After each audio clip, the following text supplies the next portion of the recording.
Good evening. Good evening. Hello. Ah! Hi, Chair-kun.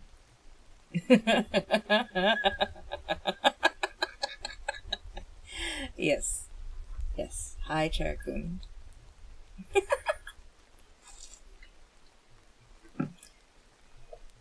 I have a book to read.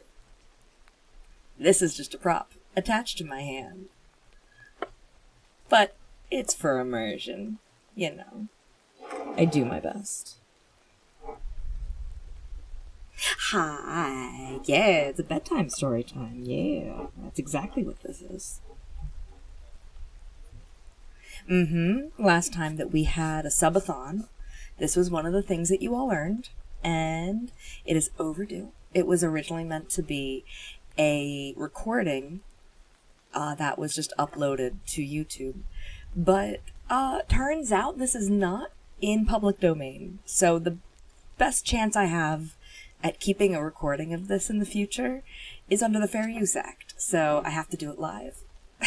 So you all get a live reading of it instead of a recording of it. So you got upgraded.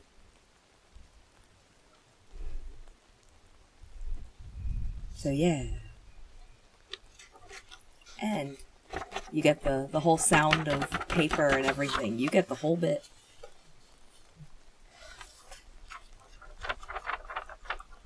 And I don't want to go straight into it. I mean, we've only actually been like live for a few minutes here. I want to let people come in before I start.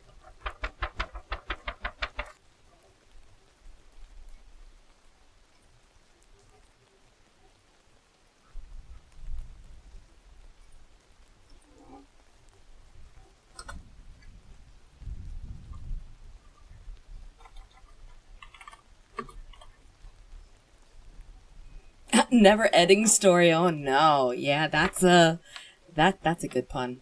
That's a good pun.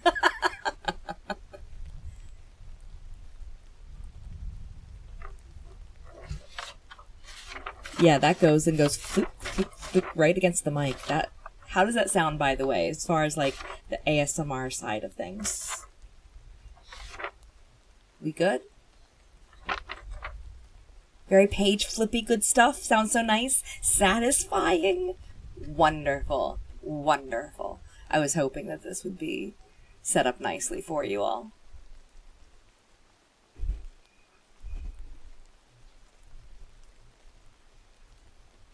I'm also practically on top of the mic, so it should be very easy to hear everything. But yeah, before I get into everything, apparently it's my affiliate anniversary. I think it's to 4 years now? Is it 4 years? It doesn't actually tell me. I'd have to go looking into the dates. But I think it's 4 years.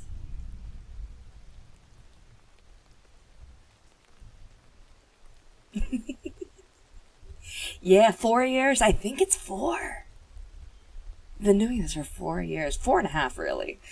4.5 since. Don't bonk me. You're all welcome to keep doing that. I have I can see myself in front of. Thank you for the head pats. I'll still be able to see all the head pats and such. Thank you very much. But that way the people who will be falling asleep to this, that way they don't get woken up by random sounds and such. I don't know if I'll be able to mute the TTS.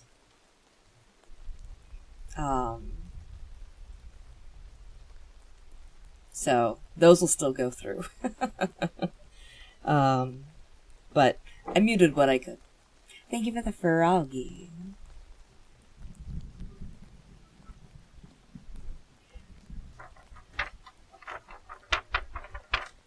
Let me put an at this person. This person wanted to know when I was streaming this. There.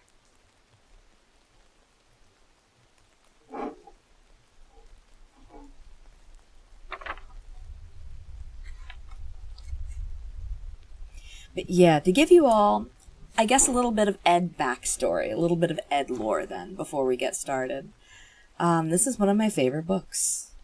This is one of the first books that I remember having like a big book to read and getting through it.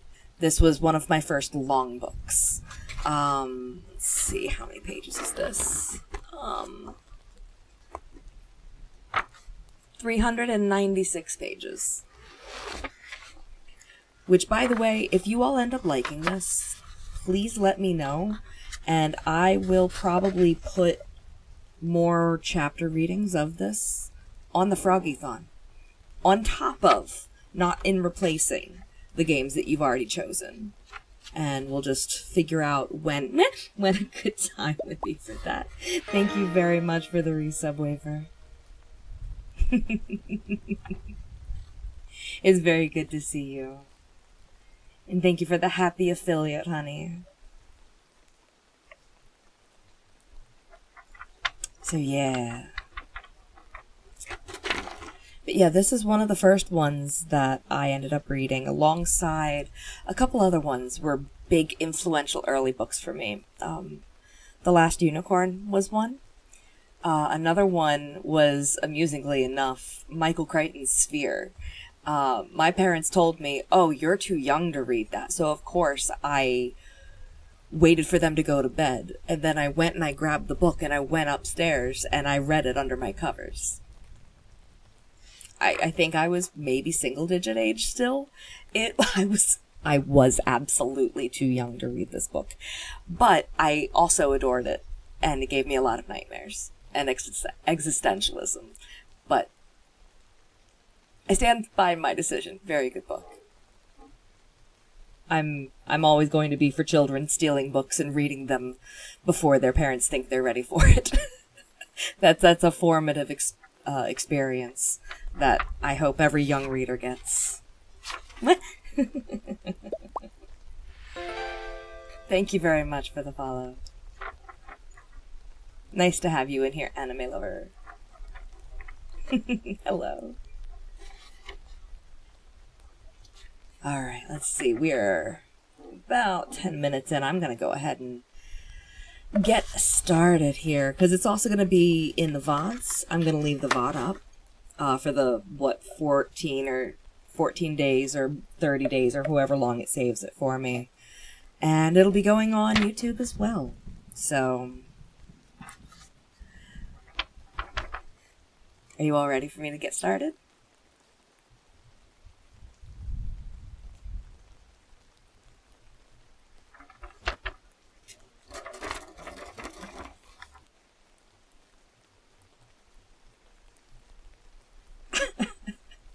The RV. Wow. That's funny. Dog just lifts the RV table like with his teeth because he thought there was a treat from his treat ball under it. That's very cute. That's a strong dog.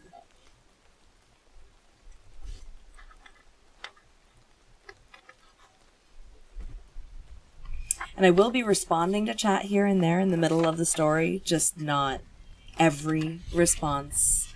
Or I might not respond for a bit and then catch up on chat. It depends on how the story is going.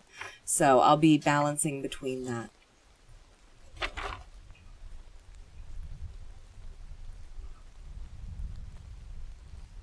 I'm glad you got it out. So are we ready to start the story? Who is ready to hear The Neverending Story by Michael End?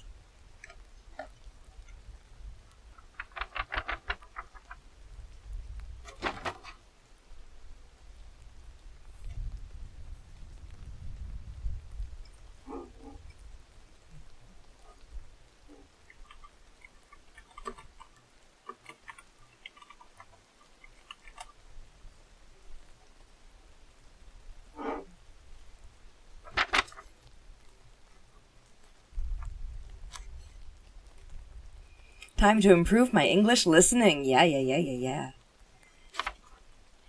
And this is originally a German book. It is translated from German by Ralph Mannheim. And I will end up when I'm done with each chapter, I'll take a picture of the first image. There's an image at the beginning of each chapter that is a capital letter that is illustrated with what the chapter is about ahead of it. And every time we finish a chapter, I'll take a picture of that page and I'm going to post it to Blue Sky. Those illustrations are by Roswitha Quadfleeg. I'm sorry if I butchered your name, ma'am. It is a gorgeous book. It is printed in 2 colors. It is printed with a really rich green, and the other color is a kind of somewhere between wine and burgundy color, a dark red. So I'll let you know what color the text is as I read and when it switches, because that matters to the story. Twitch, please stop telling me to paste an automated message. You're welcome to. Thank you. It just happens to be the affiliate anniversary. I didn't even realize it.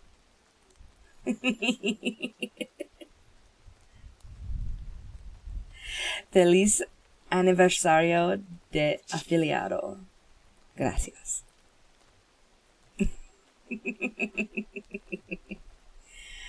Alright. So, we'll go ahead and get started.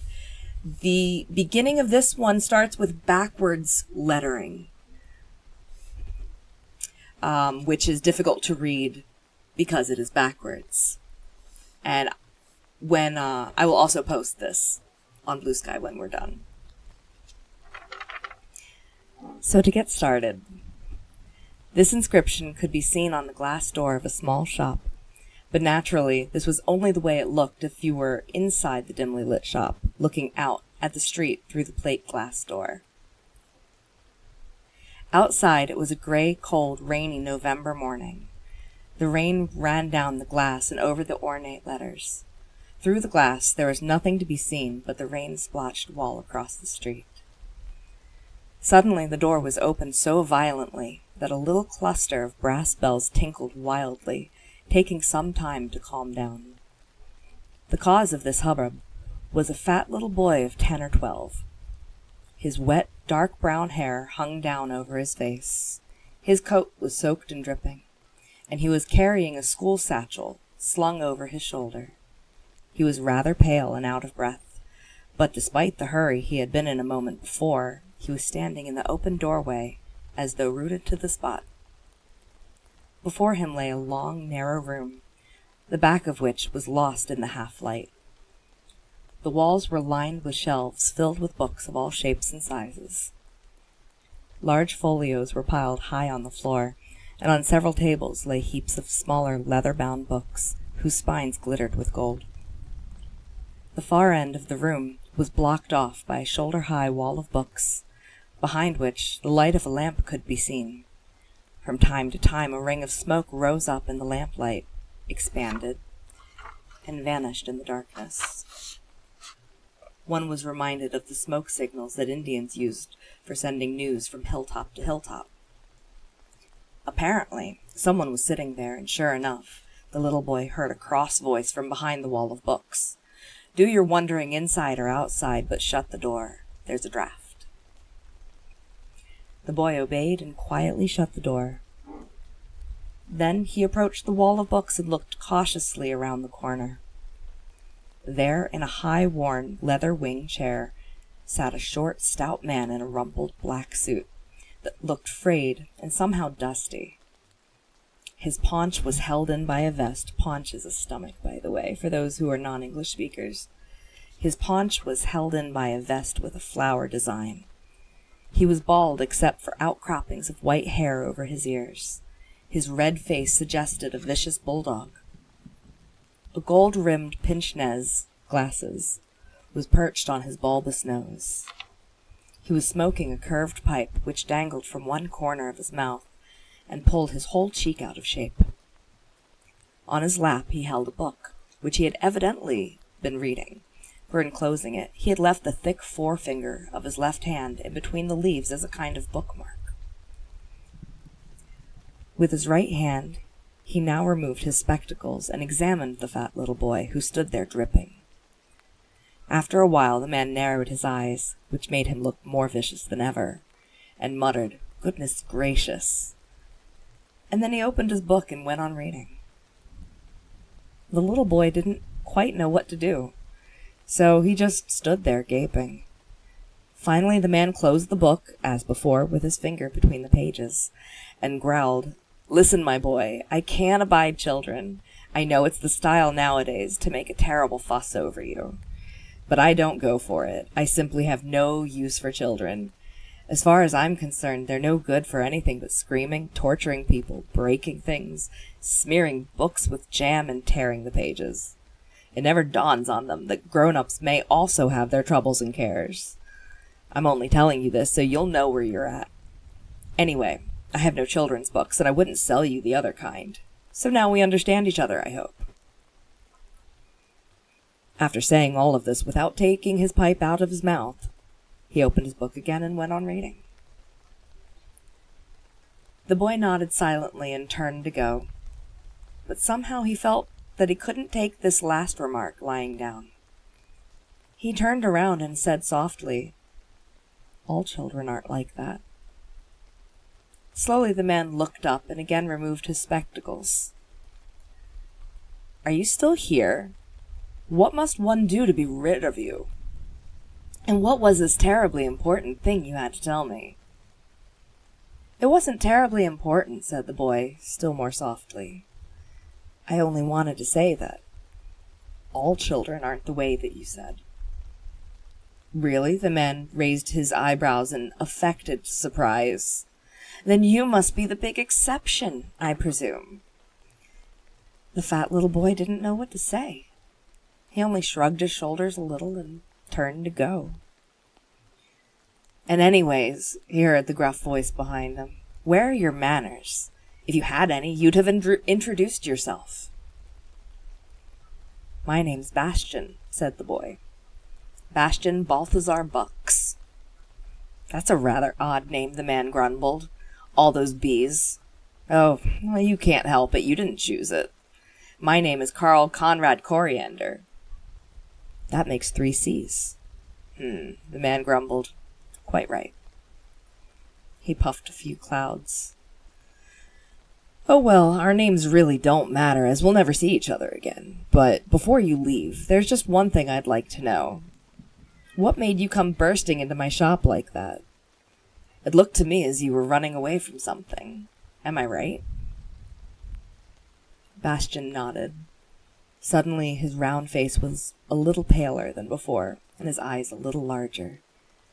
"I suppose you made off with someone's cash box," Mr. Coriander conjectured, "or knocked an old woman down, or whatever little scamps like you do nowadays. Are the police after you?" Bastian shook his head. "Speak up," said Mr. Coriander. "Whom were you running away from?" "The others." "What others?" "Oh, he is such a boomer, I agree." "The children in my class." "Why?" "Well, they won't leave me alone." What do they do to you?" "They wait for me outside the schoolhouse." "And then what?" "And they shout all sorts of things, and push me around and laugh at me." "And you just put up with it?" Mr. Coriander looked at the boy for a while, disapprovingly. And then he asked, "Why don't you just give them a punch on the nose?" Bastian gaped. "No, I wouldn't want to do that, and besides, I can't box." "How about wrestling?" Mr. Coriander asked. "Or running, swimming, football, gymnastics? Are you no good at any of them?" The boy shook his head. "In other words," said Mr. Coriander, "you're a weakling." "He is such a boomer, you're right, Jude." Bastian shrugged his shoulders. "Yeah, he's bullying." "But you can still talk," said Mr. Coriander. "Why don't you talk back at them when they make fun of you?" "I tried." "Well?" "They threw me into a garbage can and tied the lid on. I yelled for 2 hours before someone heard me." Said Mr. Coriander. And now you don't dare. Bastian nodded. In that case, Mr. Coriander concluded, you're a scaredy cat, too. Bastian hung his head. And probably a hopeless grind, best in the class, teacher's pet, is that it? No, said Bastian, still looking down. I was put back last year. Good Lord, cried Mr. Coriander, a failure all along the line. I know he's such a jerk. You're really meant to hate him. Bastian said nothing. He just stood there in his dripping coat, his arms hung limp at his sides. What kind of things do they yell when they make fun of you? Mr. Coriander wanted to know. Oh, all kinds. For instance, Namby-Pamby sits on the pot. The pot cracks up, said Namby-Pamby. I guess it's 'cause I weigh a lot. Not very clever, said Mr. Coriander. What else? Bastian hesitated before listing screwball, nitwit, braggart, liar. Screwball? Why do they call you that? Well, I talk to myself sometimes. What kind of things do you say? I think up stories. I invent names and words that don't exist. That kind of thing. And you say these things to yourself? Why? Well, no one else would be interested. Mr. Coriander fell into a thoughtful silence. What do you parents say about this? Bastian didn't answer right away. After a while he mumbled, Father doesn't say anything. He never says anything. It's all the same to him. And your mother? She's gone. Your parents are divorced? No, said Bastian. She's dead. At that moment, the telephone rang. With some difficulty, Mr. Coriander pulled himself out of his armchair and shuffled into a small room behind the shop. He picked up the receiver, and indistinctly Bastian heard him saying his name. After that, there was nothing more to be heard but a low mumbling. Bastian stood there. He didn't quite know why he had said all he said, and admitted so much. He hated being questioned like that. He broke into a sweat as it occurred to him that he was already late for school. He'd have to hurry. Oh, yes, he'd have to run. But he just stood there, unable to move. Something held him fast. He didn't know what. By the way, this is all in the dark burgundy text. All of it, so far. I will let you know when it changes. He could still hear the muffled voice from the back room. It was a long telephone conversation. It came to Bastian that he had been staring the whole time at the book that Mr. Coriander had been holding, and it was now lying on the armchair. He couldn't take his eyes off it. It seemed to have a kind of magnetic power that attracted him irresistibly. He went over to the chair, slowly held out his hand, and touched the book. In that moment, something inside him went click, as though a trap had shut. Bastian had a vague feeling that touching the book had started something irrevocable, which would now take its course. He picked up the book and examined it from all sides. It was bound in copper-colored silk that shimmered when he moved it about. Leafing through the pages, he saw the book was printed in 2 colors. There seemed to be no pictures, but there were large, beautiful capital letters at the beginning of the chapters. Examining the binding more closely, he discovered 2 snakes on it, one light and one dark. They were biting each other's tails, so forming an oval. And inside the oval, in strangely intricate letters, he saw the title of the book, The Neverending Story. Which, by the way, is the title of the book I am currently reading to you. Human passions have mysterious ways, in children as well as grown-ups. Those affected by them can't explain them, and those who haven't known them have no understanding of them at all. Some people risk their lives to conquer a mountain peak. No one, not even themselves, can really explain why. Others ruin themselves trying to win the heart of a certain person who wants nothing to do with them. Still, others are destroyed by their devotion to pleasures of the table. They're talking about gambling. Some are so bent on winning a game of chance that they lose everything they own. And some sacrifice everything for a dream that can never come true. Some think their only hope of happiness lies in being somewhere else, and spend their whole lives traveling from place to place. And some find no rest until they've become powerful. In short, there are as many different passions as there are people. Bastian Balthazar Bucks's passion was books.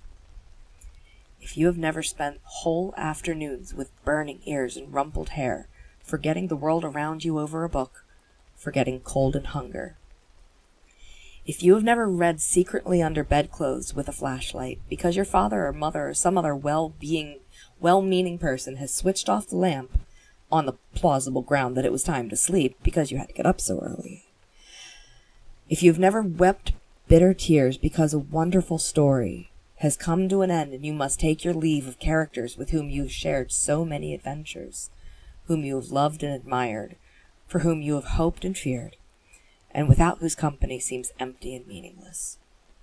If such things had not been part of your own experience, you probably won't understand what Bastian did next. Staring at the title of the book, he turned hot and cold, cold and hot. Here was what he had dreamed of, what he had longed for ever since the passion for books had taken a hold of him. A story that never ended. The book of books.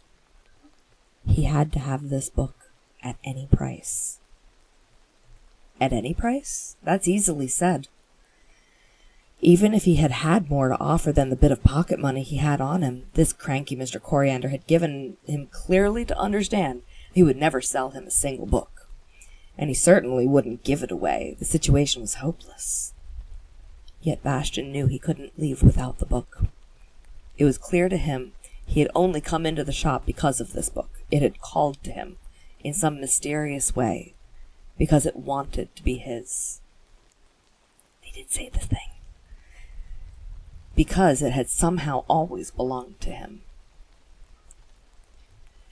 Bastian listened to the mumbling from the little back room.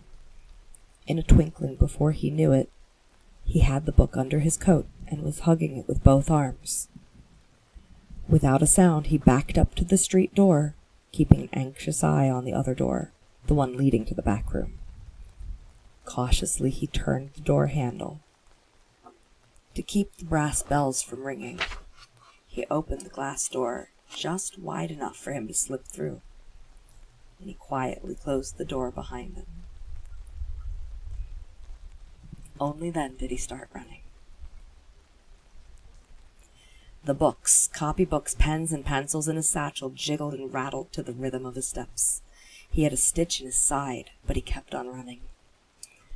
The rain ran down his face and into his collar. The wet cold passed through his coat, but Bastian didn't feel it. He felt hot all over, but not from running. His conscience, which hadn't let out a peep in the bookshop, had suddenly woken up. All the arguments that had seemed so convincing melted away like snowmen under the fiery breath of the dragon. He had stolen. He was a thief. What he had done was worse than common theft. That book was certainly the only one of its kind and impossible to replace. It was surely Mr. Coriander's greatest treasure. Stealing a violinist's precious violin or king's crown wasn't at all the same as filching money from a cash drawer.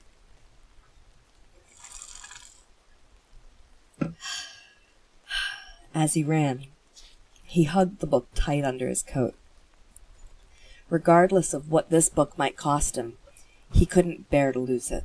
It was all he had left in the world. This kid is so dramatic. Because naturally, he couldn't go home anymore. He tried to imagine his father at work in the big room he had furnished as a laboratory. Around him lay dozens of plaster casts of human teeth, for his father was a dental technician. Bastian had never stopped to ask himself whether his father enjoyed his work. It occurred to him now for the first time, and now he would never be able to ask him. If he went home now, his father would come out of his lab in a white smock, possibly holding a plaster cast, and he would ask, "Home so soon?" "Yes," Bastian would answer. "No school today?" He saw his father's quiet, sad face, and knew he couldn't possibly lie to him. Much less could he tell him the truth. No, the only thing left for him was to go away somewhere, far, far away. His father must never find out that his son was a thief, and maybe he wouldn't even notice that Bastian wasn't there anymore. Bastian found this thought almost comforting. He had stopped running. Walking slowly, he saw the schoolhouse at the end of the street. Without thinking, he was taking his usual route to school. He passed a few people here and there, yet the street seemed deserted. But to a schoolboy arriving very, very late, the world around the schoolhouse always seems to have gone dead. At every step, he felt the fear rising within him. Under the best of circumstances, he was afraid of school, the place of his daily defeats, afraid of his teachers, who gently appealed to his conscience or made him the butt of their rages, afraid of the other children who made fun of him, and never missed a chance to show him how clumsy and defenseless he was. He had always thought of his school years as a prison term with no end in sight, a misery that would continue until he grew up, something he would just have to live through. But when he now passed through the echoing corridors, with their smell of floor wax and wet overcoats, when the lurking stillness suddenly stopped his ears like cotton, when at last he reached the door of his classroom, which was painted the same old spinach color as the walls around it, he realized that this too was no place for him. He would have to go away, so he might as well go at once. But where to? Bastian had read stories about boys who ran away to sea and sailed out into the world to make their fortune. Some became pirates or heroes, others grew rich, and when they returned home years later, no one could guess who they were. But Bastian didn't feel up to that kind of thing. He couldn't conceive of anyone taking him on as a cabin boy. Besides, he had no idea how to reach a seaport with suitable ships for such an undertaking. But where could he go? Suddenly, he thought of the right place. The only place where, at least for the time being, no one would find him or even look for him. The attic of the school was large and dark. It smelled of dust and mothballs. Not a sound to be heard except for the muffled drumming of the drain on the enormous tin roof. Great beams blackened with age rose at regular intervals from the plank floor, joined with other beams at head height, and lost themselves in the darkness. Here and there, spiderwebs as big as hammocks swayed gently in the air currents. A milky light fell from a skylight in the roof. The one living thing in this place, where time seemed to stand still, was a little mouse that came hobbling across the floor, leaving tiny footprints in the dust, and in between them a fine line, a tail print. Suddenly it stopped and pricked up its ears, and then it vanished into a hole in the floor. The mouse had heard the sound of a key in a big lock. The attic door opened slowly with a loud squeak. For a moment, a long strip of light crossed the room. Bastian slipped in. Then again, with a squeak, the door closed. Bastian put the big key in the lock and from inside and turned it. Then he pushed the bolt and heaved a sigh of relief. Now no one could possibly find him. No one would look for him here. The place was seldom used, he was pretty sure of that. And even if by chance someone had something to do in the attic today or tomorrow, he would simply find the door locked and the key would be gone. And even if they somehow got the door open, Bastian would have time to hide behind the junk that was stored here. Little by little, his eyes got used to the dim light. He knew the place. Some months before, he had helped the janitor to carry a laundry basket full of old copybooks up here. And then he had seen where the key to the attic door was kept, in a wall cupboard next to the topmost flight of stairs. He hadn't thought of it since, but today he remembered. Bastian began to shiver. His coat was soaked through, and it was cold in the attic. The first thing to do was find a place where he could make himself more or less comfortable, because he took it for granted that he'd have to stay here a long time. How long? The question didn't enter his head, nor did it occur to him that he would soon be hungry and thirsty. He looked around for a while. The place was crammed with junk of all kinds. There were shelves full of old files and records. Benches and ink-stained desks were heaped up every which way. A dozen old maps were hanging on an iron frame. There were blackboards that had lost a good deal of their black, and cast-iron stoves, broken-down pieces of gymnasium equipment, including a horse with the stuffing coming out through the cracks in its hide, and a number of soiled mats. There were also quite a few stuffed animals, at least what the moths had left of them. A big owl, a golden eagle, a fox, and so on. Cracked retorts and other chemical equipment, a galvanometer, a human skeleton hanging on a clothes rack, and a large number of cartons full of old books and papers. Bastian finally decided to make his home on the pile of old gym mats. When he stretched out on them, it was almost like lying on a sofa. He dragged them to the place under the skylight where the light was the best. Not far away, he found a pile of gray army blankets. They were dusty and ragged, but that didn't matter now. He carried them over to his nest. He took off his wet coat and hung it on the clothes rack beside the skeleton. The skeleton jiggled and swayed, but Bastian had no fear of it. Maybe because he was used to such things at home. He also removed his wet shoes. In his stocking feet, he squatted down on the mats and wrapped himself in the gray blankets like an Indian. Beside him lay his school satchel and the copper-colored book. It passed through his mind that the rest of them down in the classroom would be having history just then. Maybe they'd be writing a composition on some deadly dull subject. Bastian looked at the book. I wonder, he said to himself, what's in a book while it's closed? I know it's full of letters printed on paper, but all the same, something must be happening, because as soon as I open it, there's a whole story with people I don't know yet, and all kinds of adventures and deeds and battles. And sometimes there are storms at sea, or it takes you to strange cities and countries. All those things are somehow shut up in a book. Of course you have to read it to find out.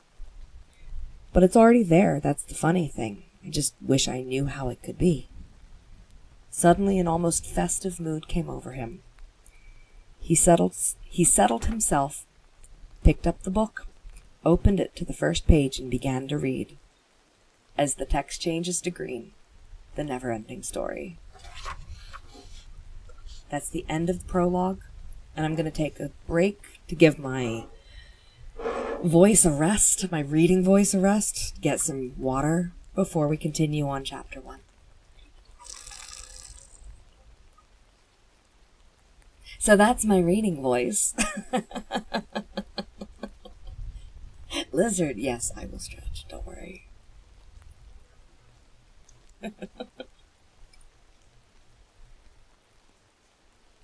Yeah, I'm so glad. I'm so glad. Here, where's my phone? Where's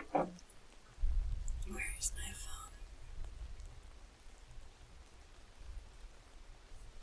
Let me see. Up, there we go. Up, don't do that. I'm gonna take a picture. I'm going to take a picture of this and I'm going to post it up to Blue Sky right now. So that way I can post it in chat. So that way I can show you the picture at the beginning of the chapter when I start it.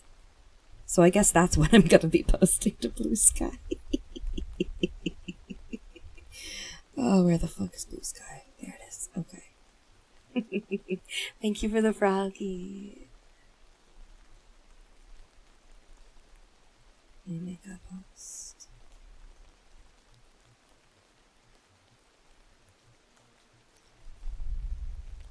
Alt text.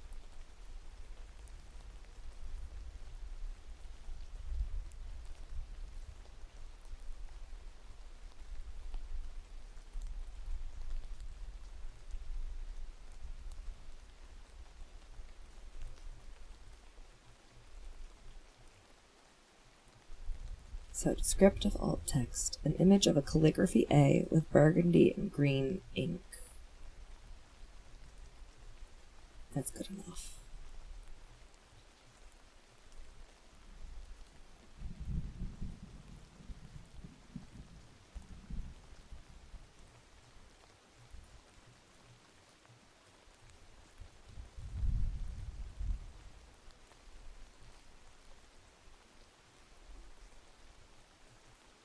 Okay. Intro is done. We're starting the first chapter shortly. Post. And then I'll get that link and then post it in here.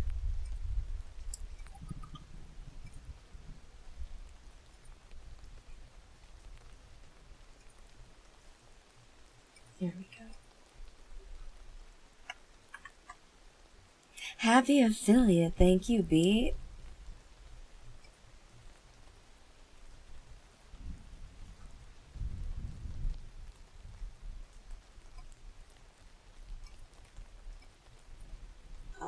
That's not the actual Blue Sky link.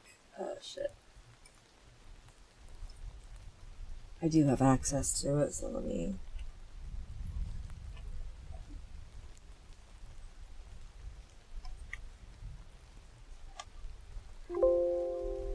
Sorry. That Windows noise was me. I am so sorry. Alright, proper thing. There we go. Put that in. And then, how do I pin that? Hey, Choot, can you pin that? Hey, Candy, can you pin that? Whoever gets to it first. And I want to give everyone a chance to see it before I start. Because there's a lot to see there. Choot wins! Yay! Thank you so much for pinning that. I appreciate it. Where is... Oh my god, it's behind that.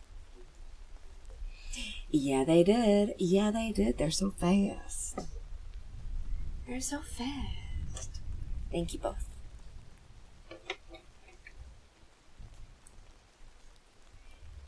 So Beat. Hey Beat, I have something to show you. I think I've told you before that I also have a hedgehog plushie.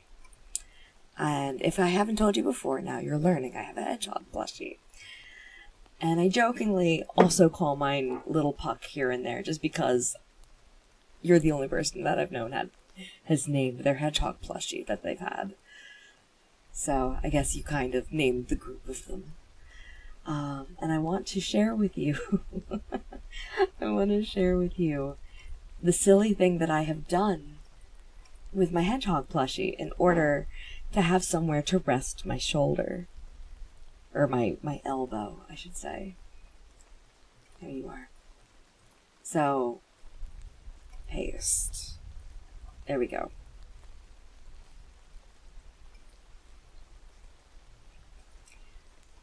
I will share this as well on, at least on Discord, and do so after the stream, but Beat needs to see this. Beat in particular needs to see this. Go look at that.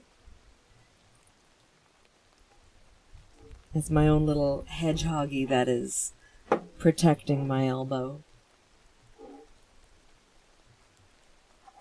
You're doing such a good job.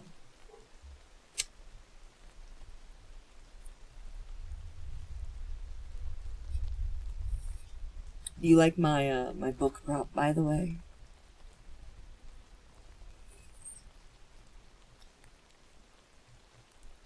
Does it give a sense of immersion? I hope so. It was hard to get the right angle.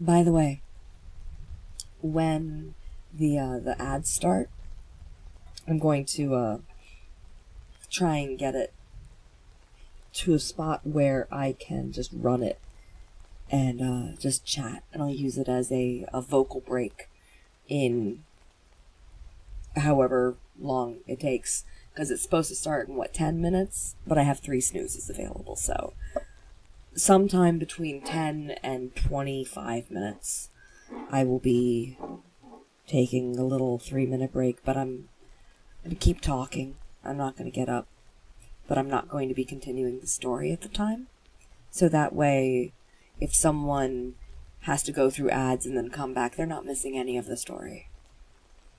But that way, if someone has already fallen asleep, they're still hearing voices and stuff like that, and still have that constant noise in order to be able to stay asleep and not be woken up by the silence. And that's probably how I'm going to run all of these reading streams. I took care of myself before stream. I went to the bathroom, I ate, I got water, I smoked, I did everything. So. But anyway, this next chapter, the chapter is entitled Fantastica in Danger. The first page is a full-page illustration that I have pinned. I took a picture of it, posted it on Blue Sky, and I have it pinned in the chat. So you can go look at the first page of this. It's a calligraphy A in burgundy, and most of the illustration is in green. Below the A shows a large creature on what looks to be a stone bicycle. In the middle of the A is a glowing small creature carrying a flag. In the upper right-hand corner, there is a bat with some round, fluffy creature riding it. And on the upper left, there is a snail with another small rider riding that. So there are 4 characters here in the illustration. Otherwise, it's full of ivy and leaves. All the beasts in the howling forest, I should say all of this text is green. We are now in the Neverending Story. All of the text in the Neverending Story book, to separate it from the world of reality. Reality is burgundy, while anything that happens within the book will be represented by green text. So we are in green text starting off here. All the beasts in the howling forest were safe in their caves, nests, and burrows. It was midnight. The storm wind was whistling through the tops of the great ancient trees. The towering trunks creaked and groaned. Suddenly, a faint light came zigzagging through the woods, stopped here and there, trembling fitfully, flew up into the air, rested on a branch, and a moment later hurried on. It was a glittering sphere about the size of a child's ball. It moved in long leaps, touched the ground every now and then bounded up again. But it wasn't a ball. It was a will-o'-the-wisp. It had lost its way, and that's something quite unusual, even in Fantastica, because ordinarily, will-o'-the-wisps make others lose their way. Inside this ball of light, there was a small, exceedingly active figure, which ran and jumped with all its might. It was neither male nor female, for such distinctions don't exist among will-o'-the-wisps. In its right hand it carried a tiny white flag, which glittered behind it. That meant it was either a messenger or a flag of truce bearer. You'd think it would have bumped into a tree, leaping like that in the darkness. But there is no danger of that, for will-o'-the-wisps are incredibly nimble and can change directions in the middle of a leap. That explains the zigzagging, but in a general sort of way, it moved in a definite direction. Up to the moment when it came to a jutting crag, it started back in a fright. Whimpering like a puppy, it sat down on the fork of a tree and pondered a while, before venturing out and cautiously looking around the crag. A crag is the top of a peak sort of thing, like the top of a mountain, but a little more rough. Up ahead, it saw a clearing in the woods, and there in the light of a campfire sat 3 figures of different sizes and shapes. A giant, who looked as if the whole of him were made of gray stone, lay stretched out on his belly. He was almost 10 feet long. Propped up on one elbow, I just realized everything's going to be in freedom units. I'm sorry for that.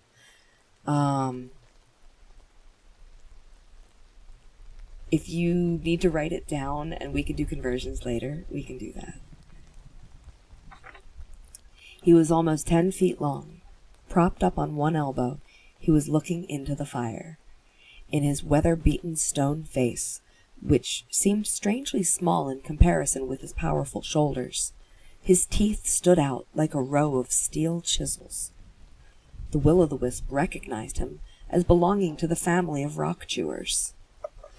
These were creatures who lived in a mountain range inconceivably far from the howling forest. But they not only lived in the mountain range, they also lived on it. For little by little, they were eating it up. Rocks were their only food. Luckily, a little went a long way. They could live for weeks and months on a single bite of this, for them, extremely nutritious fare. There weren't very many rock chewers. And besides, it was a very large mountain range. But since these giants had been there a long time, they lived to a greater age than most of the inhabitants of Fantastica. Those mountains had come over the years to look very strange, like an enormous Swiss cheese full of holes and grottos. And that is why they were known as the Cheesy Wheezies. I love the names in this book, by the way.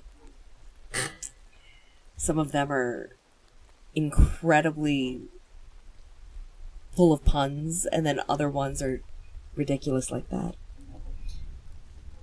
Although, to be fair, this was named before Cheese Whiz became a thing in America, so probably, yeah.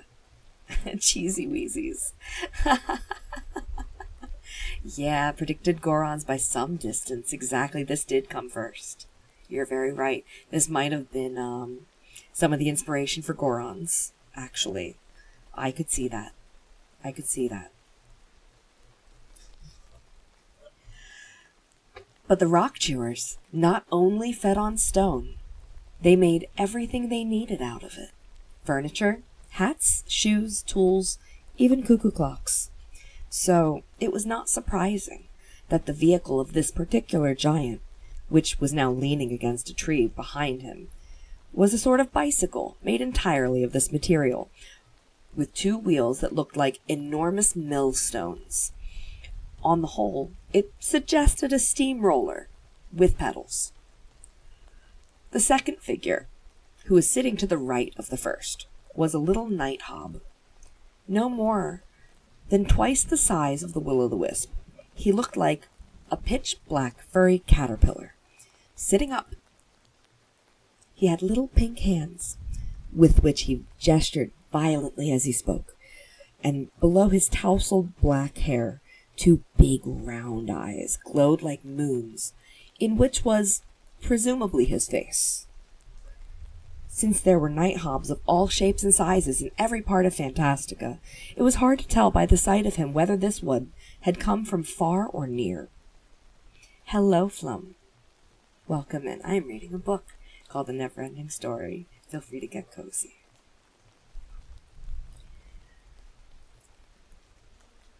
It was hard to tell by the sight of him whether this one had come from far or near, but one could guess that he was traveling, because the usual mount of the night hobs was a large bat, and one was wrapped in its wings like a closed umbrella hanging down from a nearby branch. It took the will-o'-the-wisp some time to discover the third person on the left side of the fire, for he was so small as to be scarcely discernible from that distance. He was one of the tinies, a delicately built little fellow in a brightly colored suit and a top hat. The will-o'-the-wisp knew next to nothing about tinies, but it had once heard that these people built whole cities in the branches of trees, and that the houses were connected by stairways, rope ladders, and ramps. But the tinies lived in an entirely different part of the boundless Fantastican Empire, even farther away than the rock chewers, which made it all the more amazing that the mount which had evidently carried the tiny all this way was of all things a snail. Its pink shell was surmounted by a gleaming silver saddle, and its bridle, as well as the reins fastened to its feelers, glittered like silver threads. I'm going to take a moment and get some water. Hold on.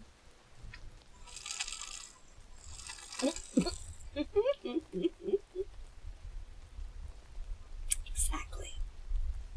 Thank you very much. I appreciate the hydrate. You could hear me stumbling over my words. Exactly. The will-o'-the-wisp couldn't get over that three such different creatures should be sitting there so peacefully, for harmony between different species was by no means the rule in Fantastica. Battles and wars were frequent, and certain of the species had been known to feud for hundreds of years. Moreover, not all the inhabitants of Fantastica were good and honorable. There were also thieving, wicked, and cruel ones. The will-o'-the-wisp itself belonged to a family that was hardly reputed for their truthfulness or reliability. After observing the scene in the firelight for some time, the will-o'-the-wisp noticed that each of the three had something white, either a flag or a white scarf worn across its chest, which meant that they were messengers or flag of truce bearers, and that, of course, accounted for the peaceful atmosphere. Could they be traveling on the same business as the will-o'-the-wisp? What they were saying couldn't be heard from a distance because of the howling wind in the tree tops. But since they respected one another as messengers, mightn't they recognize the will-o'-the-wisp in the same capacity and refrain from harming him? It had to ask someone the way, and there seemed little likelihood of finding a better opportunity at this hour in the middle of the woods. So plucking up courage, it ventured out of its hiding place and hovered trembling in midair, waving its white flag. The rock chewer, whose face was turned in that direction, was the first to notice the will-o'-the-wisp. "Lots of traffic coming around here tonight," he crackled. "Here comes another one." "Who? It's the will-o'-the-wisp," whispered the night hob, and his moon eyes glowed. "Pleased to meet you." The tiny stood up, took a few steps towards the newcomer, and chirped, "If my eyes don't deceive me, you're here as a messenger." "Yes, indeed," said the will-o'-the-wisp. The tiny removed his red top hat and made a slight bow and twittered, "Oh, do join us. We too are messengers. Won't you be seated?" And with his hat he motioned towards an empty place by the fire. I'm going to take that a moment because I will be very honest with you. The names in this book, especially this part, holy crap. Some of them are harder for me to speak as an American than Russian is.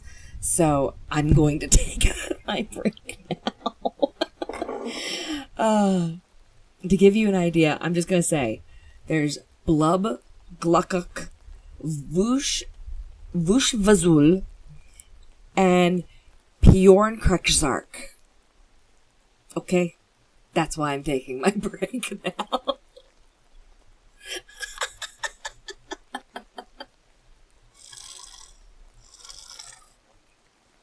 Good grief. Yeah, no, it's like Dutch. The rock chewer is Bjorn Krekzark, by the way.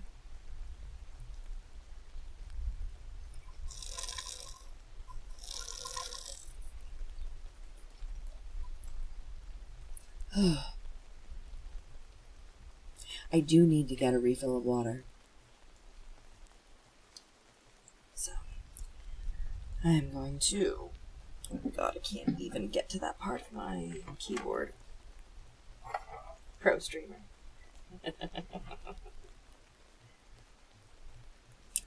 Alright. So, I will use my water getting as part of the ad time. So, I'm going to go ahead and run that now. And I will be right back.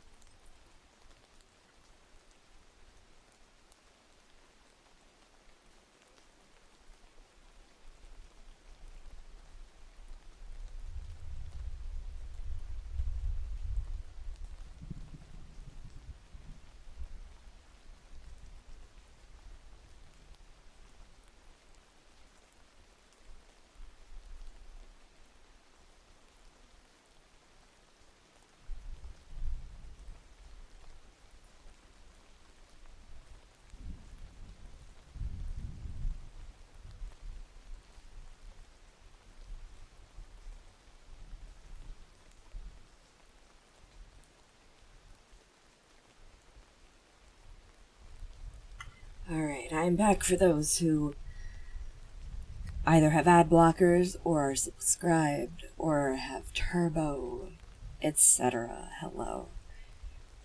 I will not be continuing to read until everyone is back, but I did get my refill of water.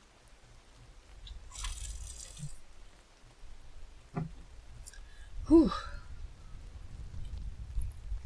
How many more pages do I have?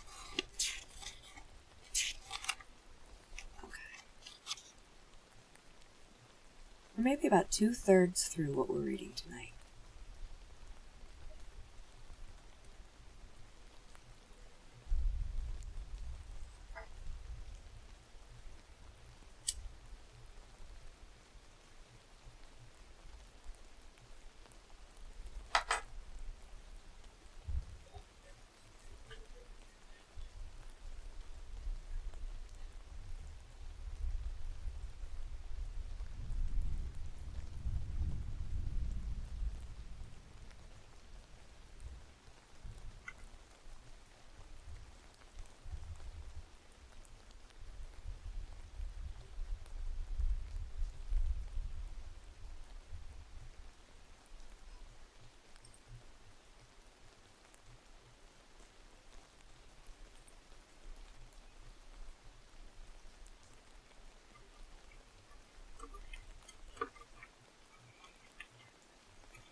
Got another 30 seconds before everyone is back and I can start reading.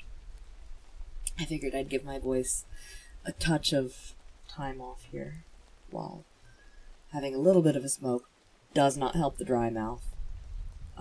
And water.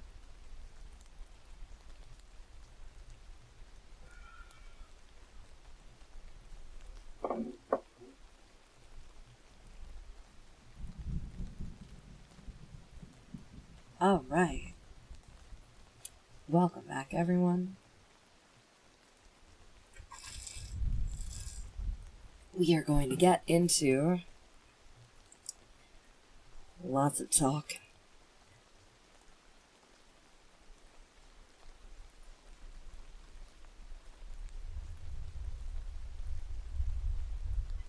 All right. So, where we had left off as we went into the ad break was the tiny had taken his hat off to speak with the Will-o'-the-Wisp, and in telling him to join him, motioned towards an empty place with his hat towards the fire. "Many thanks," said the Will-o'-the-Wisp, coming timidly closer. "Allow me to introduce myself. My name is Blub, B-L-U-B-B. "Delighted," said the tiny. "Mine is Gluckuk, Gluckuk. I'm going to give you spellings of the really complicated ones, specifically these, because they're ridiculous."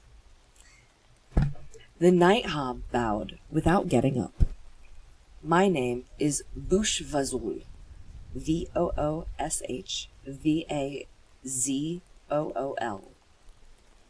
Yeah, absolutely. "And mine," the rock chewer crackled, "is Pyornkrakzark, Pyornkrakzark. All three looked at the Will-o'-the-Wisp, who was wriggling with embarrassment. Will-o'-the-wisps find it most unpleasant to be looked full in the face. Shoot, are you a Will-o'-the-Wisp? I really think you are. Won't you sit down, dear Blub?" said the tiny. "To tell the truth," said the Will-o'-the-Wisp, "I'm in a terrible hurry. I only wanted to ask if by chance you knew the way to the ivory tower."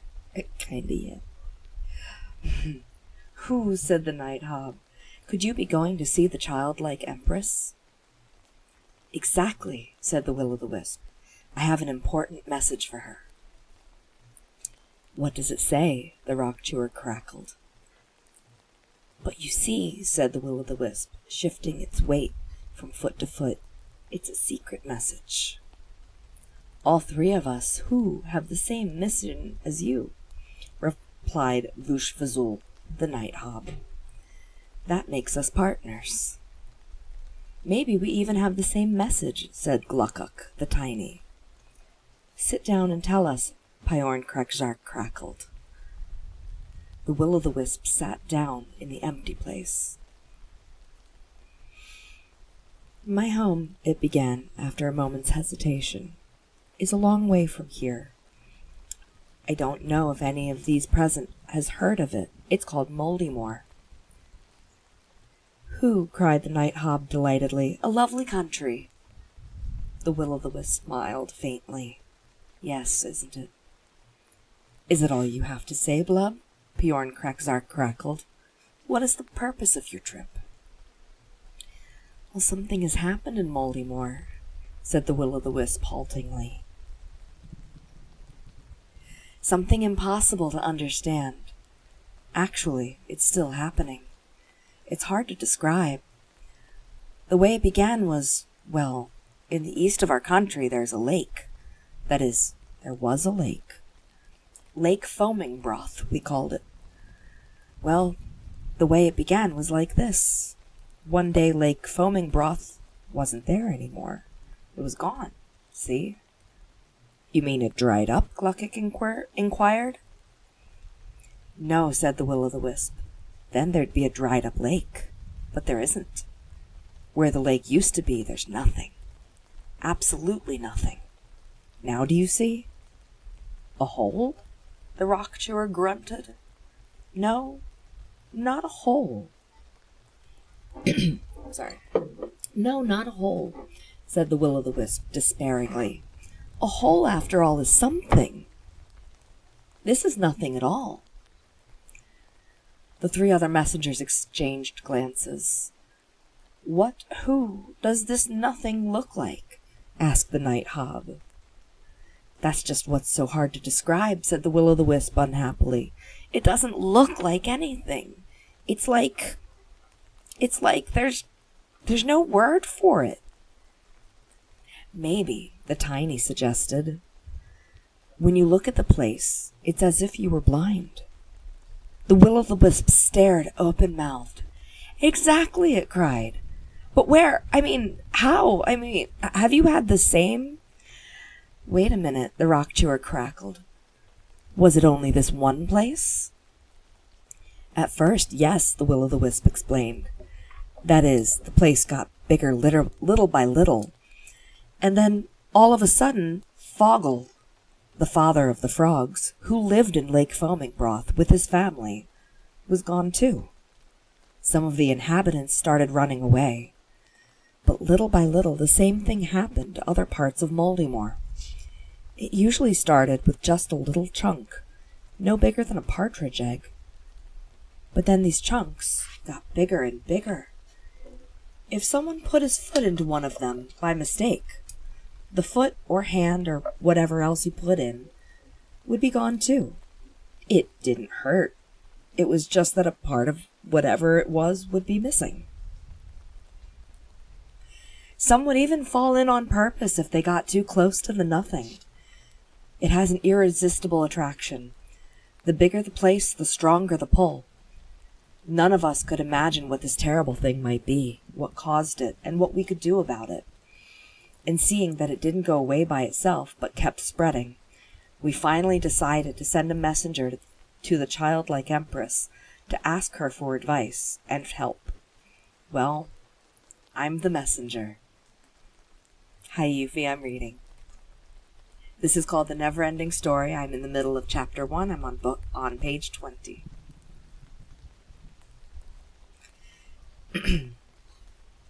Where was I? Yes. All three others gazed silently into space.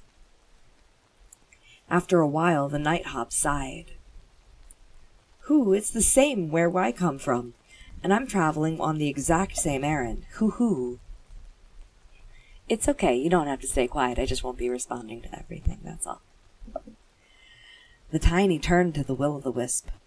Each one of us, he chirped, comes from a different province of Fantastica. We've met here entirely by chance, but each one of us is going to the childlike Empress with the same message. And the message, grated the rock chewer, is that all Fantastica is in danger. The Will-o'-the-Wisp cast a terrified look at each one in turn. If that's the case, it cried, jumping up, we haven't a moment to lose. We were just going to start, said the tiny. We only stopped to rest because it's awfully dark here in the howling forest. But now that you've joined us, Blub, you can light the way. Impossible, said the Will-o'-the-Wisp. Would you expect me to wait for someone who rides a snail? Sorry. But it's a racing snail, said the tiny, somewhat miffed. Otherwise, hoo-hoo, the night hop sighed, we won't tell you which way to go. Who are you people talking to? The rock chewer crackled. And sure enough, the Will-o'-the-Wisp hadn't even heard the other messenger's last words, for it was already flitting through the forest in long leaps. Oh well, said the tiny, pushing his top hat onto the back of his head. Maybe it wouldn't have been such a good idea to follow a Will-o'-the-Wisp. To tell the truth, said the night hop, I prefer to travel on my own, because I, for one, fly. And with a quick hoo-hoo, he ordered his bat to make ready. And away he flew. The rock chewer put out the campfire with the palm of his hand. I too prefer to go by myself, he crackled in the darkness. Then I don't need to worry about squashing some weak creature. Rattling and grinding, he rode his stone bicycle straight into the woods, now and then thudding into a tree giant. Slowly the clatter receded into the distance. Gluck-Uck the tiny was the last to set out. He seized the silvery reins and said, All right, we'll see who gets there first. Gee up, old-timer, gee up. And he clicked his tongue. And then there was nothing to be heard but the storm wind howling in the tree tops. The text in the book switches to Burgundy as it continues in the real world. The clock in the belfry struck 9. Reluctantly, Bastian's thoughts turned back to reality. He was glad the Neverending Story had nothing to do with that. He didn't like books in which dull, cranky writers describe humdrum events in the very humdrum lives of humdrum people. Reality gave him enough of that kind of thing. Why should he read about it? Besides, he couldn't stand it when a writer tried to convince him of something. And these humdrum books, it seemed to him, were always trying to do just that. Bastian liked books that were exciting or funny, or that made him dream. Books where made-up characters had marvelous adventures. Books that made him imagine all sorts of things. Because one thing he was good at, possibly the only thing, was imagining things so clearly that he almost saw and heard them. Thank you for the hydrate.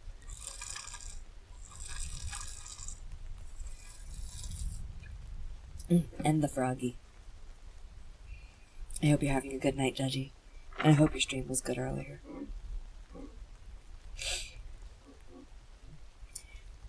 When Bastian told himself stories, he sometimes forgot everything around him and awoke as though from a dream only when the story was finished. And this book was just like his own stories. In reading it, he had heard not only the creaking of the big trees and the howling of the wind in the treetops, but also the different voices of the 4 comical messengers. And he almost seemed to catch the smell of the moss and forest earth. Down in the classroom, they were starting in on nature study. That consisted almost entirely in counting pistils and stamens, which are parts of flowers. Bastian was glad to be up here in his hiding place, where he could read. This, he thought, was just the right book for him. The text switches back to green as we go back into Fantastica. A week later, Vush Fazul, the little night hob, arrived at his destination. He was the first, or rather, he thought he was the first, because he was riding through the air. Just as the setting sun turned the clouds to liquid gold, he noticed that his bat was circling over the labyrinth. That was the name of the enormous garden extending from horizon to horizon that was filled with the most bewitching scents and dreamlike colors. Broad avenues and narrow paths twined their way among copses, lawns, and beds of the rarest, strangest flowers, in a design so artful and intricate that the whole plain resembled an enormous maze. Of course it had been designed only for pleasure and amusement, with no intention of endangering anyone, much less warding off an enemy. It would have been useless for such purposes, and the childlike empress required no such protection, because in all the unbounded reaches of Fantastica there was no one who would have thought of attacking her. For that there was a reason, as we soon shall see. While gliding soundlessly over the flowery maze, the night hob sighted all sorts of animals. In a small clearing between lilacs and laburnum, a group of young unicorns was playing in the evening sun, and once, glancing under a giant bluebell, he even thought he saw the famous phoenix in its nest, but he wasn't quite certain, and such was his haste that he didn't want to turn back to make sure, for at the center of the labyrinth there now appeared, shimmering in fairy whiteness, the ivory tower, the heart of Fantastica, and the residence of the childlike empress. The word tower might give someone who has never seen it the wrong idea. It had nothing of the church or castle about it. The ivory tower was as big as a whole city. From a distance it looked like a pointed mountain peak, twisted like a snail shell. Its highest point was deep in the clouds. Only on coming closer could you notice that this great sugar loaf consisted of innumerable towers, turrets, domes, roofs, oriels, terraces, arches, stairways, and balustrades, all marvelously fitted together. The whole was made of the whitest Fantastican ivory, so delicately carved in every detail that it might have been taken for the lattice work of the finest lace. These buildings housed the childlike empress's court, her chamberlains and maidservants, wise women and astrologers, magicians and jesters, messengers, cooks, and acrobats, her tightrope walkers and storytellers, heralds, gardeners, watchmen, tailors, shoemakers, and alchemists. Oh my God, the writer loves their lists. I forgot this about Michael Ende. It has been a while since I read the book. That's a lot to read at once. And at the great summit of the great tower lived the childlike empress in a pavilion shaped like a magnolia blossom. On certain nights, when the full moon shone most gloriously in the starry sky, the ivory petals opened wide, and the childlike empress would be sitting in the middle of the glorious flower. Riding on his bat, the little night-hawk landed on one of the lower terraces, where the stables were located. Someone must have announced his arrival, for 5 imperial grooms were there waiting for him. They helped him out of his saddle, bowed to him, and held out the ceremonial welcome cup. As etiquette demanded, Vushfazul took only a sip and then returned the cup. Each of the grooms took a sip and then bowed again and led the bat to the stables. All of this was done in silence. On reaching its appointed place, the bat touched neither food nor drink, but immediately rolled up, hung itself head down on a hook, and fell into a deep sleep. The little night-hawk had demanded a bit too much of his mount. The grooms left it alone and crept away from the stable on tiptoes. In the stable there were many other mounts. 2 elephants, 1 pink and 1 blue, a gigantic griffin with the 4 quarters of an eagle and the hind quarters of a lion, a winged horse, whose name was once known even outside of Fantastica, but is now forgotten, several flying dogs, a few other bats, and several dragonflies and butterflies for especially small riders. In other stables there were still other mounts, which didn't fly, but ran, crawled, hopped, or swam, and each had a groom of its own to feed and take care of it. Ordinarily, one would have expected to hear quite a cacophony of different voices, roaring, screeching, piping, chirping, croaking, and chattering. But that day there was utter silence. The little night-hawk was still standing where the grooms had left him. Suddenly, without knowing why, he felt dejected and discouraged. He, too, was exhausted after the long trip, and not even the knowledge that he had arrived first could cheer him up. Suddenly he heard a chirping voice. "Hello, hello! If it isn't my good friend Vushfazul! So glad you finally made it!" The night-hawk looked around, and his moon eyes flared with amazement, for on a balustrade, leaning negligently against a flower pot, stood Gluckuk the Tiny, tipping his red top hat. "Hoo-hoo!" went the bewildered night-hawk, and again hoo-hoo, he couldn't think of anything better to say. "The other 2 haven't arrived yet. I've been here since yesterday morning." How? Hoo-hoo, how did you do it?" "Simple," said Tiny, with a rather condescending smile. "Didn't I tell you I had a racing snail?" The night-hawk scratched his tangled black red.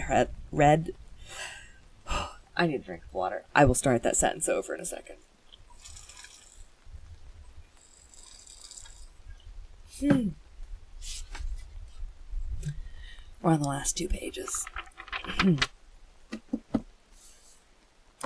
The night-hawk scratched his tangled black head fur with his little pink hand.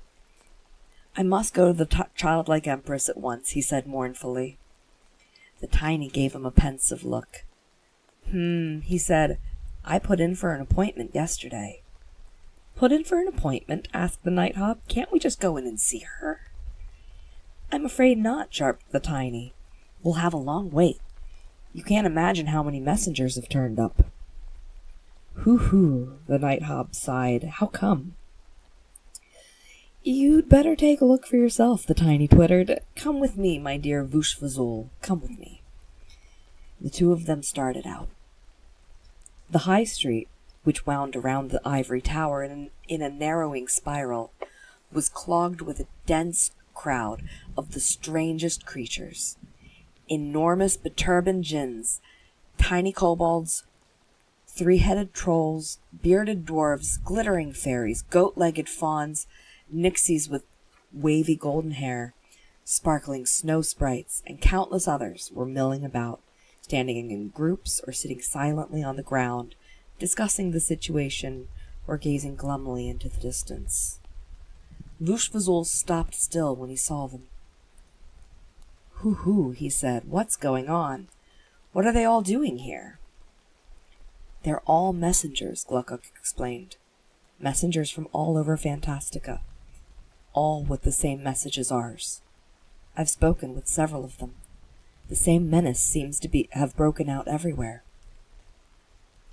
The night hob... Whoa. Okay. Well, I'm glad that didn't break. Something just fell off my desk. Okay.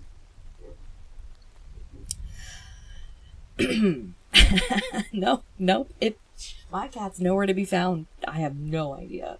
And I wasn't even, knocking into anything. I don't know how that happened. Oh, shit, where was I?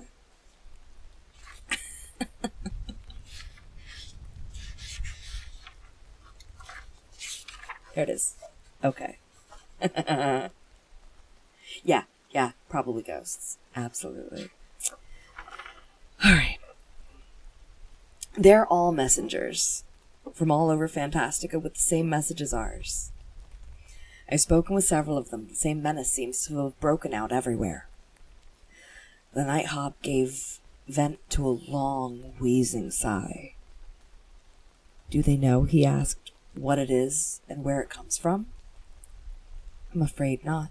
Nobody knows. What about the childlike empress? The childlike empress, said the tiny in an undertone, is ill. Very ill.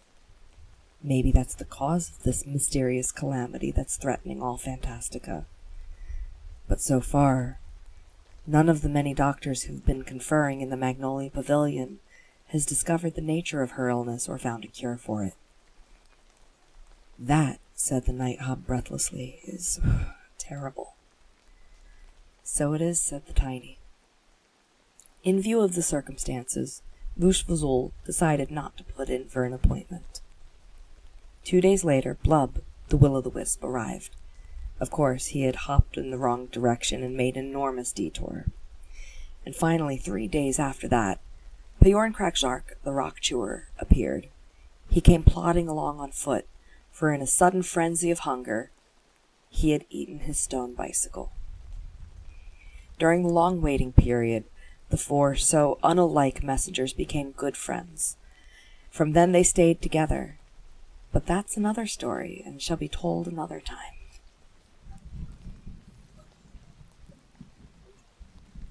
The next chapter, which we're not getting into tonight, is called Atreyu's Mission.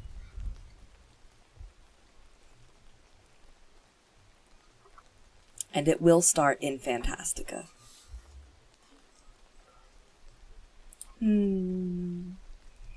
Thank you for the chin scritches.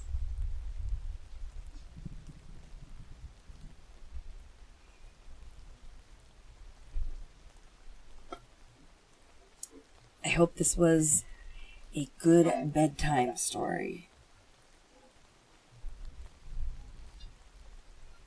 And if this is something you want more of, or if you are starting to get invested in the story, I can put more chapters of this, 25 more of them, into the donation unlocks and such. Yeah.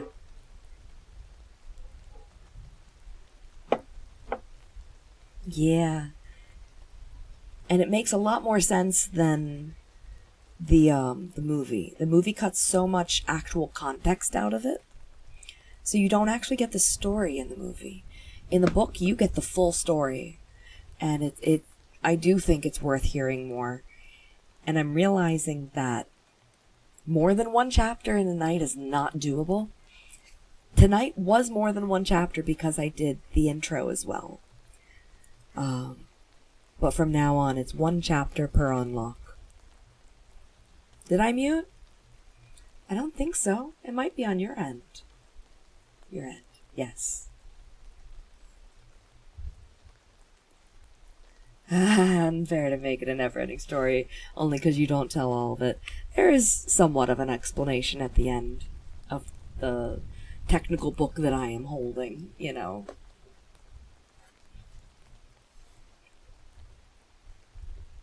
But yeah. So, especially for those who are sitting here and who have been listening to this, is this something that would incentivize you or people you know or some, etc.? Do you think you would want this as donation incentives in the Ferragi-thon that I will be starting shortly? Probably in maybe a week. Maybe-ish. Hoping. Yeah.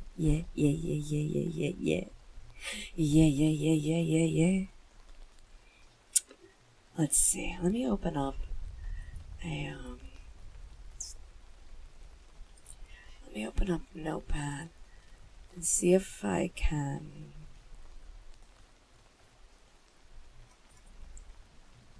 Where's my original first subathon? Yeah? Where did I have it?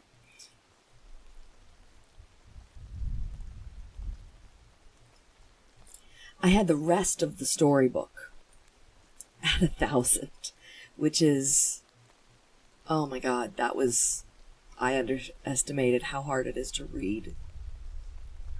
So it's not going to be quite that low, but let me go ahead and open up the moving donathon stuff. Let me see. Let me put my camera back further so I can switch.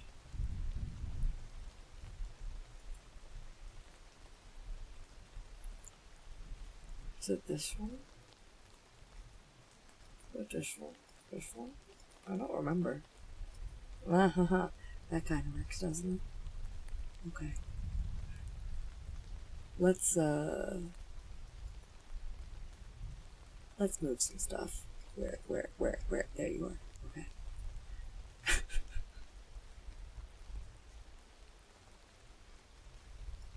Okay. So, yeah, let's look at stuff. Good evening, Yuli.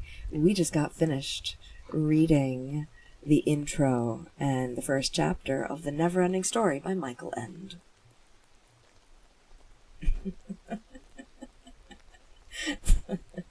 Yeah.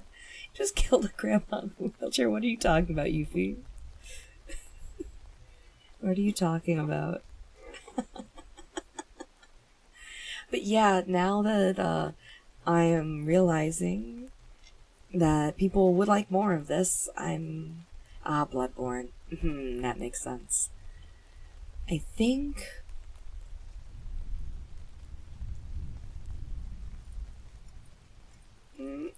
every 500 I would probably do a chapter.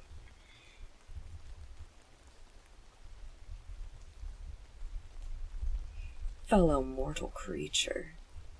I also like how that's in lowercase, by the way. I enjoy how you shouted everything except for fellow mortal creature. Very nice. Good presentation, A+.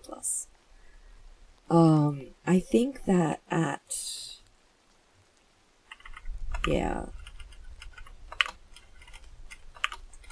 these marks will be chapters unlocked. And this does not take away the games that are being unlocked. It's been your go-to for a while. Very nice. Good presentation. Well thought out. So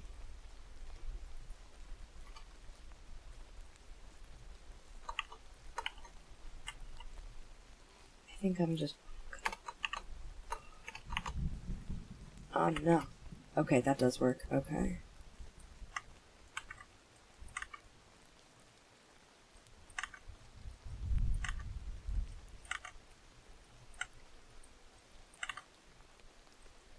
Okay, that is easier, and then I'll change the numbers.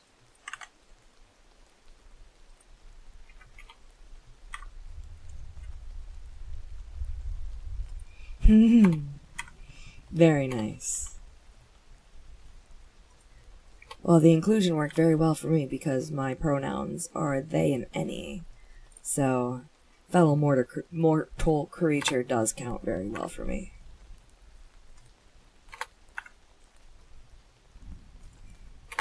9, 10, 11. Oof.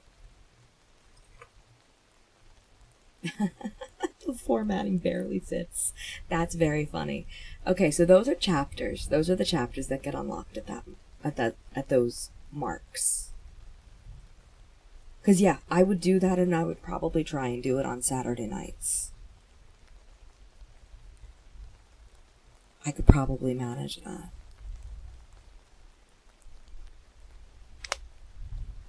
So, yeah. Thumbs up for books. Thumbs up for reading. Happy with this? And then if we continue the Froggy-thon past the 5,000 mark, I'll continue the same pattern of every 500 is another chapter. Yeah? Because if we go down here, guess what? Every 500 was going to be another chapter anyway. So I can take that out of the donation incentives, because it doesn't have to be in one go then. Because if everyone wants it, it doesn't have to be one person donating for it. Yeah. Yeah, it's not for Froggy-thon. Exactly. I should probably do it with a PH. That'd be fun. But I always do it with a F, but with a GGE. For Froggy-thon. So this is everything. Yeah, we're still working. Still working on getting the ending stuff done. So I've already gotten a bunch of frog sounds. So I'm still making the this one. This will be fun. I am ready to make the Vignon node, because I have all my sounds ready. And this part, making it 70%, 29, and 1%, that's going to be the fun thing.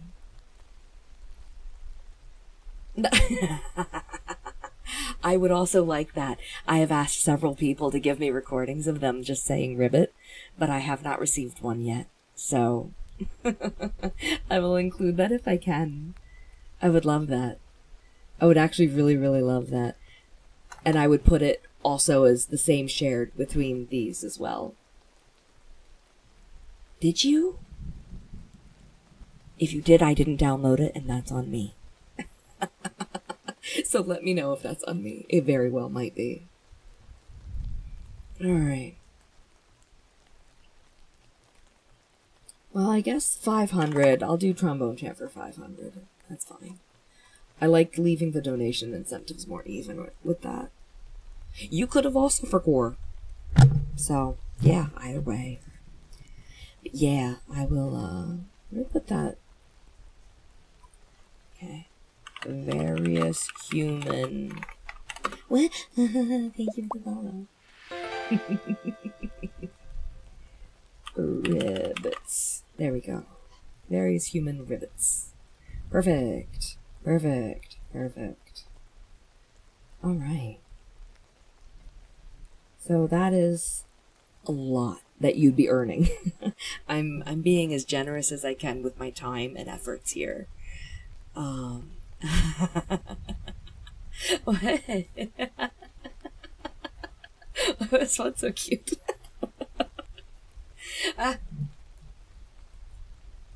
That's my Cerveza Cristal, which usually plays, but I'm not doing sound redeems at the moment. Usually there's sound with everything, because I have people that intentionally have fallen asleep on the stream. So I'm trying to keep the extra sounds to a minimum. Specifically. Oh. I'm glad you thought it was. I'm glad you thought it was cute. I'm just being me. Oh, and for the people who are new, there is a hell tier that my chat talked me into. That'll get hit at 2,800. My hell tier is going to be a wheel, and I'll spend the entire day for hell tier day. Just rolling through the wheel and playing the game for like 10 minutes up to maybe half an hour, or until I completely rage quit it and spin the wheel again. And the stream will go until I get tired or until I rage quit the stream. And we'll see how far I get.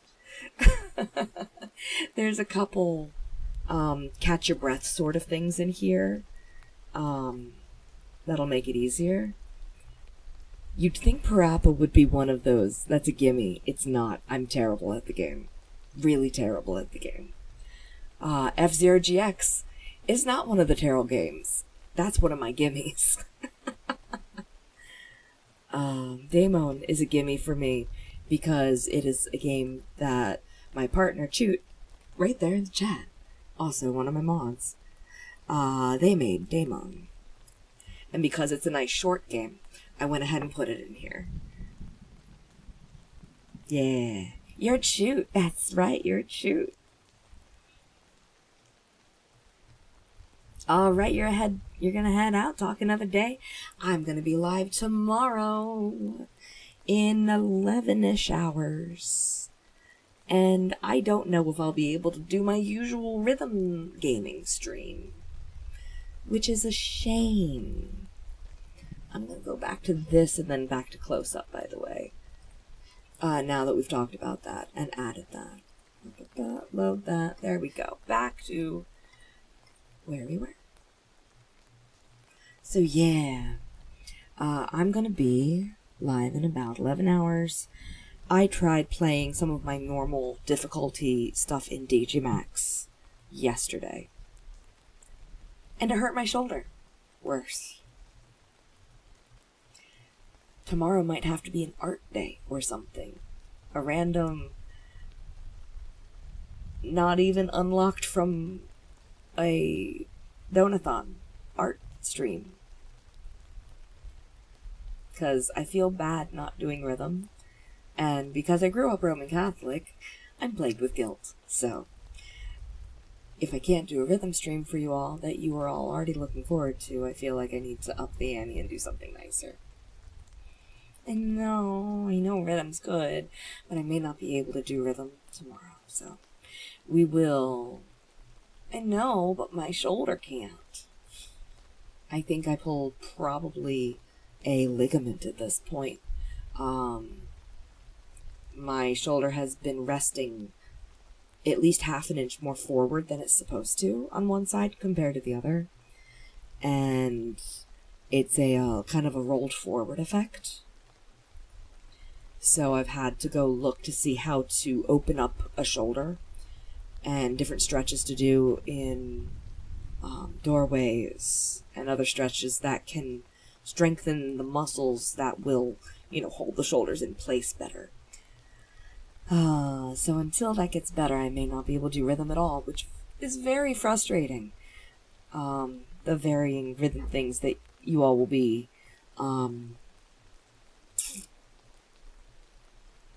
unlocking and such during the Froggy-thon will still be done. It just might be delayed for rhythm things in particular. But we'll have plenty of things to play. And as soon as I am physically able to, that is probably going to be the next rhythm stream if it takes that long. But yeah, I will figure out fun things to do, or, maybe group games. That's another thing I could do. Who knows? We'll figure it out. I'll probably do something art-wise tomorrow. And I'm not going to be raiding out tonight, because I don't want to raid out to something much louder than me either. Because I know at least 2 people that wanted to fall asleep tonight listening to bedtime stories. So, instead, if you all fall asleep here and are still here by the time that I stream again, I suppose I will be waking you up in 11 hours or so, give or take, maybe a little bit, but roughly on the hours when I plan to go live. But yeah, I will see you then. And I'm gonna go give my voice a little bit of a break. You're welcome. Good night, and I will see you all soon. Yeah, you're welcome. I will see you tomorrow for what would have been the rhythm stream and what will now not be the rhythm stream. Have a great evening. I'm sorry to hear that you feel. I wish you Godspeed in taking care of it. Bye, Slammin'. You're welcome, Waver. And thank you, everyone who is lurking and sleeping or is watching on VODs, because I have a feeling people will be watching this one, so that way they can catch up with the story later. Thank you, everyone. Bye.